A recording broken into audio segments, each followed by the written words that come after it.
présenter une petite pièce de théâtre. On va vous demander d'être silencieux pour que tout le monde puisse entendre. Parce que les comédiens vont performer sans micro. En effet, ils n'ont pas réussi à avoir des micros. Voilà. Donc alors, pourquoi je suis habillé comme ça? Parce que nous allons essayer de vous représenter un conte malien. Donc pourquoi un conte malien? Parce que notre association est en partenariat avec une ONG malienne, Yazadou.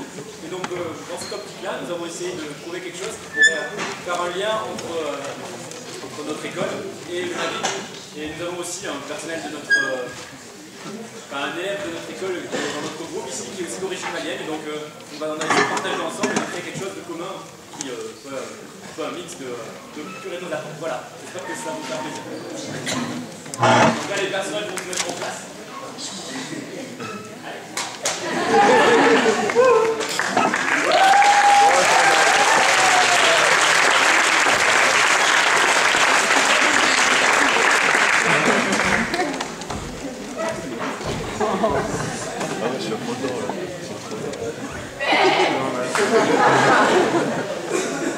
Alors ce conte s'intitule La hyène, les chèvres les chèvres de la vieille femme. Il était une fois dans un village de vieilles femmes, très vieilles femmes. Elle possédait beaucoup de chèvres. Beaucoup de chèvres. C'était de grandes et grasses chèvres. Comme ces chèvres, en bêlant et en gambadant partout sur les toits des maisons, embêtant trop les voisins du village, la vieille femme alla fonder un autre village où elle habitait toute seule, et complètement toute seule, au milieu de ses chèvres. Je suis si triste de devoir quitter mon village pour rester avec mes chèvres bien-aimés. Mais je comprends la décision des villageois.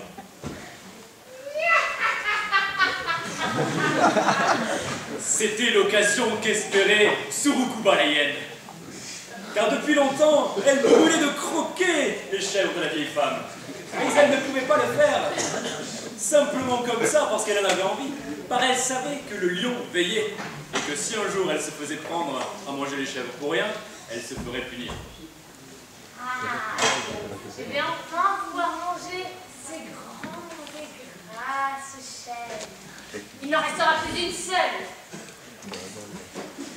Alors au jour où Surukuba la hyène se promenait dans la brousse, cherchant une idée, un plan machiavélique pour réussir à manger ses hyènes avec une bonne justification, elle vit un oiseau.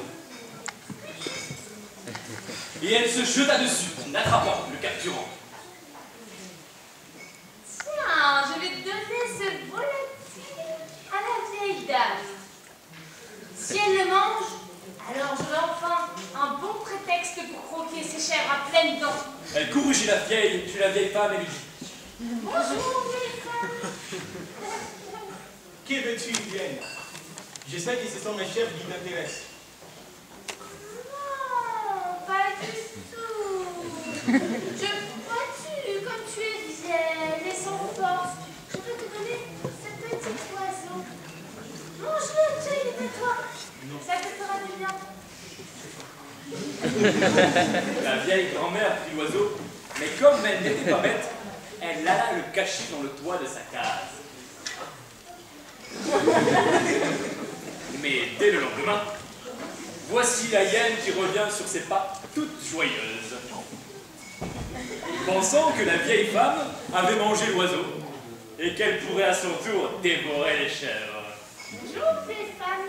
Bonjour à mon oiseau. Quoi, ton oiseau?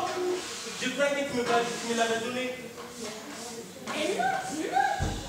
Je te l'avais seulement confié. Ah, si tu l'as mangé, alors je vais me manger sur tes chèvres. Je n'ai pas mangé ton oiseau.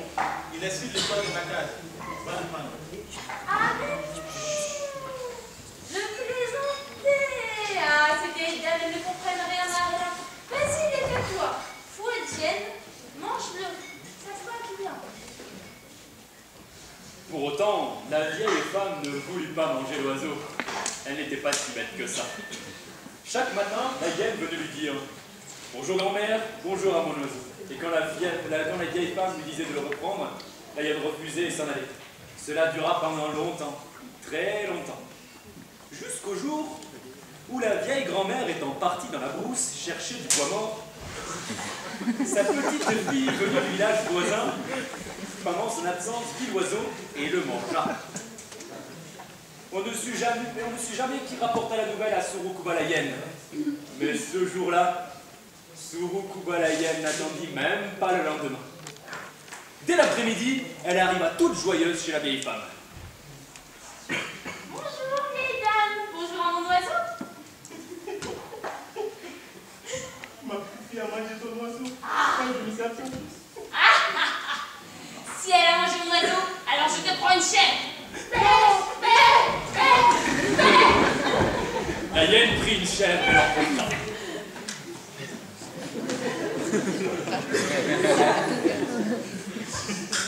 Mais elle en avait encore d'autres chèvres.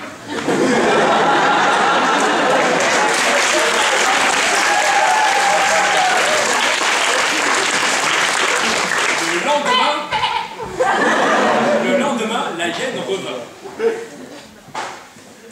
Bonjour, vieille dame. Bonjour à mon oiseau. Je t'ai déjà dit que ma fille a mangé ton oiseau. Oui. Et alors? Donc, elle put te dire. Je vais prendre 3 chèvres cette fois-ci.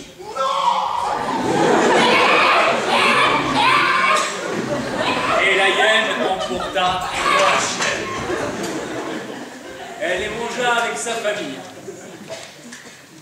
En fit une sorte de mixture, de potage, je dirais même peut-être de pot-au-feu, avec l'aide d'une certaine entreprise de Compiègne qui utilisait des aliments bio et issus du commerce équitable. Elle succula sa famille et plein de gens d'ISF ne se rendirent pas compte que le bœuf qu'ils étaient censés manger était en fait de la chèvre. À la fin, il ne resta plus à la vieille femme qu'une seule chèvre. La hyène étant revenue tous les jours au fur et à mesure. Mais, entre-temps, le lion qui passait par là vit la vieille grand-mère qui pleurait et lui demanda.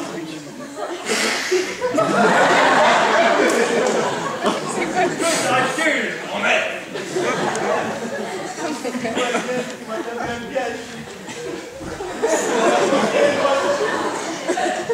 Ma petite fille l'a mangé.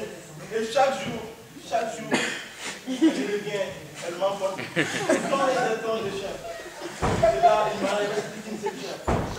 Le lion, alors, lui dit de cacher dans sa case la chèvre qui restait et de l'attacher, lui, le lion, à sa place dans l'enclos.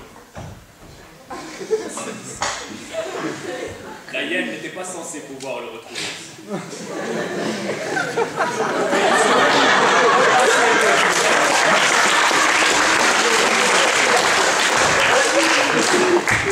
Et ce jour-là, comme à son habitude, Surukuba la hyène n'attendit même pas le matin pour venir. Elle vint dès le crépuscule, car elle avait très très faim. Mais, au crépuscule, la pauvre hyène n'y voit pas très bien. On pourrait même dire qu'elle n'y voit rien.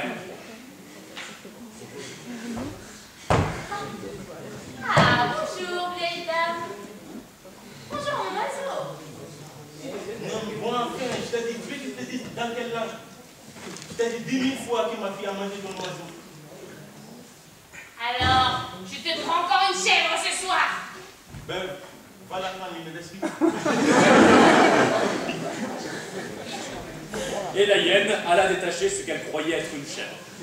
La voici en train de la conduire chez elle quand soudain, elle s'arrête et se ravise. Mon Dieu, je ne comprends rien.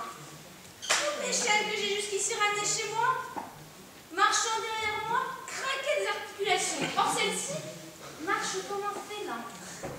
Serait-ce vraiment une chèvre? Le lion fit alors craquer ses articulations pour montrer sa peur. Rassurée, la hyène continua tranquillement son chemin.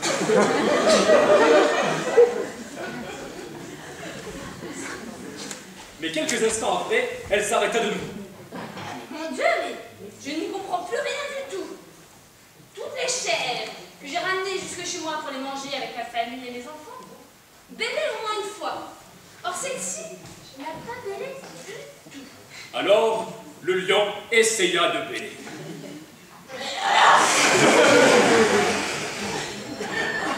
Mais ce fut un rugissement qui lui échappa, et la hyène se sauva à toutes pattes. Mais le lion n'arriva pas à s'en tirer. Il la poursuivit, l'attrapa et lui asséna un grand coup de patte sur son arrière-train. Il le fit, et le refit, et le refit encore, et le refit encore.